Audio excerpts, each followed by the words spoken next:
আসসালামু আলাইকুম সবাইকে। সবাই কেমন আছেন? চলে এসেছি হিসাব বিজ্ঞানের নতুন আরেকটি ক্লাস নিয়ে। আজকে আমরা জাবেদা শেখার সহজ উপায় এই সিরিজের প্রথম ক্লাস করব। আজকে আমরা জানব জাবেদা কাকে বলে। তাহলে চলুন শুরু করা যাক আজকে জাবেদা শেখার সহজ উপায় এই সিরিজের প্রথম ক্লাস। জাবেদা কাকে বলে? ব্যবসা প্রতিষ্ঠানে প্রতিদিন কিছু না কিছু লেনদেন সংঘটিত হয়। সেই লেনদেনগুলো সর্বপ্রথম যে বই লেখা হয় সেই বইটিকেই বলা হয় জাবেদা। প্রতিটি ব্যবসায়িক লেনদেনগুলো দুটি পক্ষে ভাগ করে সর্বপ্রথম যে বই বা খাতায় লেখা হয় তাকে জাবেদা বলে। ব্যবসায় সংঘটিত প্রতিটি লেনদেনের দুটি পক্ষ থাকে, একটিকে বলা হয় ডেবিট, অপরটিকে বলা হয় ক্রেডিট। এই ডেবিট এবং এই ক্রেডিট এই দুইটি পক্ষকে আলাদা করে যে বইতে লেখা হয় সে বইকেই বলা হয় জাবেদা। এখন প্রশ্ন হচ্ছে, জাবেদায় আমরা কিভাবে প্রতিটি লেনদেনগুলোকে সুসংবদ্ধভাবে লিপিবদ্ধ করব? কিভাবে জাবেদায় লিপিবদ্ধ করা হয়? ধরে নেই 2025 সালের জানুয়ারির 1 তারিখে ব্যবসা প্রতিষ্ঠানের জন্য কিছু আসবাবপত্র কেনা হলো 10,000 টাকা দিয়ে।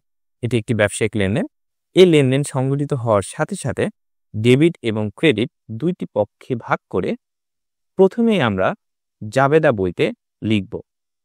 জাবেদা বইতে লেখার জন্য আমরা যে ছকটি ইউজ করব সেটি হচ্ছে, প্রথম কলামে থাকবে তারিখ, তারপরে হিসাবের শিরোনাম, তারপরে খতিয়ান পৃষ্ঠা, তারপরে কলামে ডেবিট টাকা এবং তারপরে কলামে ক্রেডিট টাকা।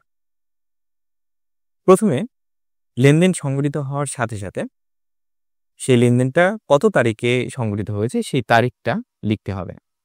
এখানে লেনদেন সংঘটিত হয়েছে 2025 সালে জানুয়ারির 1 তারিখ। এরপরে আসি হিসাবের শিরোনাম। এখানে হিসাবের শিরোনাম বলতে বোঝাচ্ছে এই যে ব্যবসায়ের যে লেনদেনটা হলো, ব্যবসা প্রতিষ্ঠানের জন্য কিছু আসবাবপত্র কেনা হলো 10,000 টাকাতে। এখানে দুইটি পক্ষ জড়িত। পক্ষ দুইটি হচ্ছে, একদিক দিয়ে আমার ব্যবসা প্রতিষ্ঠানের 10,000 টাকা অর্থাৎ নগদ টাকা চলে গেল এবং আরেক দিক দিয়ে আসবাবপত্র আমার ব্যবসা প্রতিষ্ঠানে আসলো। তার মানে নগদ টাকা আমার সম্পদ একদিক দিয়ে আমার চলে গেল বা কমে গেল, আরেক দিক দিয়ে আসবাবপত্র এটাও আমার সম্পদ, এই সম্পদটা আমার বেড়ে গেল। এই দুইটি পক্ষকেই আমরা হিসাবের শিরোনামে লিখব। একটি পক্ষ আসবাবপত্র হিসাব, আরেকটি পক্ষ নগদান হিসাব। আসবাবপত্র হিসাব যেহেতু আমার ব্যবসা প্রতিষ্ঠানের জন্য একটি সম্পদ এবং সম্পদ আমার বৃদ্ধি পাচ্ছে, এই জন্য আসবাবপত্র হিসাব ডেবিট। নগদান হিসাব এটিও আমার ব্যবসা প্রতিষ্ঠানের একটি সম্পদ এবং এই সম্পদটা কমে যাচ্ছে, মানে 10,000 টাকা আমার চলে যাচ্ছে ব্যবসা প্রতিষ্ঠান থেকে। সম্পদ কমে গেলে সেই পক্ষটিকে আমরা করব ক্রেডিট। হিসাবের শিরোনাম লেখার পরে ডেবিট টাকার ঘরে 10,000 টাকা, আসবাবপত্র হিসাব ডেবিট 10,000 টাকা, নগদান হিসাব ক্রেডিট, ক্রেডিট টাকার ঘরে 10,000 টাকা। এরপরে হিসাবের শিরোনামের ঘরে একটি ব্যাখ্যা আমরা দিব, যে ব্যাখ্যায় আমরা বুঝতে পারবো যে আসলে এই পক্ষ দুটি কোন ধরনের লেনদেনের মাধ্যমে সংগঠিত হয়েছে বা লেখা হয়েছে। এখানে আমরা লিখব নগদে আসবাবপত্র কেনা হলো।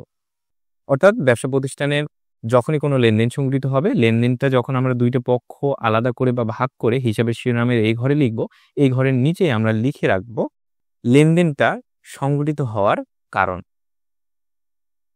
আশা করছি জাবেদা কাকে বলে এবং জাবেদায় কিভাবে একটি লেনদেন লিপিবদ্ধ করতে হয় আপনাদেরকে বোঝাতে পেরেছি।